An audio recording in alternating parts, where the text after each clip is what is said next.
कहानी की शुरुआत में हमें एक लड़का दिखाई दिया जाता है जो कि कॉकरोच को मार रहा होता है। इस पे उसकी गर्लफ्रेंड काफ़ी नाराज़ हो जाती है और वो कहती है सच में तुम काफ़ी अजीब हो, और ऐसा कहते हुए वो कमरे से बाहर निकल जाती है।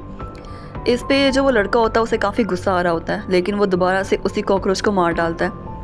कुछ देर बाद जैसे वो अपने बेड के ऊपर लेटा हुआ होता है तो उसके मोबाइल पर अलार्म की घंटी बजती है, और जैसे वो अपने मोबाइल को पकड़ने की कोशिश करता है तो उसे ऐसा लगता है जैसे कोई उसका हाथ पकड़ रहा हो, लेकिन वो उसका ख्वाब होता है और एकदम से उसकी आंख खुल जाती है।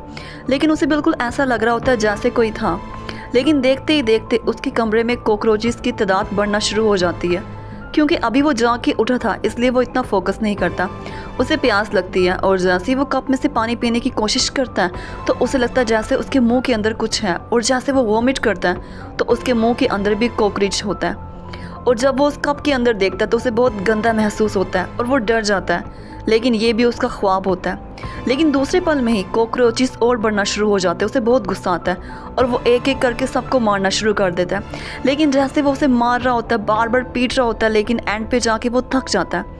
जब वो थका हुआ वहाँ पे खड़ा होता है तो एकदम से कोई आकर उसके पीछे खड़ा हो जाता है। वो कोई और नहीं होता, वो उन कॉकरोचेस का सरदार होता है जो कि उसकी तरफ देख रहा होता है। और जैसे ही वो अपने कॉकरोच को इशारा करता है तो वो सारे कॉकरोच उसके जिस्म के अंदर घुस जाते हैं और एकदम से उसके मुंह में से बाहर निकलना शुरू हो जाते हैं।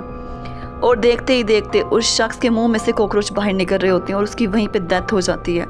यहीं दूसरी तरफ उसने एक पेस्टिस्ट वाले को बुलाया था जिसने कीड़े मकोड़े मारने थे, और जैसे ही वो डोरबेल बजाता है तो दरवाज़ा पहले से खुला हुआ होता है, और जब वो अंदर जाता है तो वो बिल्कुल देख के हैरान हो जाता है कि ये क्या, ये तो वही शख्स है जिसने उसे बुलाया था, और ये ज़मीन के ऊपर लेटा हुआ है और उसके मुंह में से अभी भी कॉकरोच बाहर निकल रहे होते हैं। लेकिन जैसे ही वो उस शख्स को देखने की कोशिश कर ही रहा होता है वो सरदार अभी भी उसके पीछे ही खड़ा होता है, और दूसरे ही पल में जब वो शख्स उसकी तरफ देखता है तो उसकी एक ज़ोर से चीख निकलती है और वो उस कमरे से बाहर निकल जाता है। अगर आपको ये स्टोरी अच्छी लगी हो तो काइंडली लाइक, सब्सक्राइब और कमेंट कीजिएगा।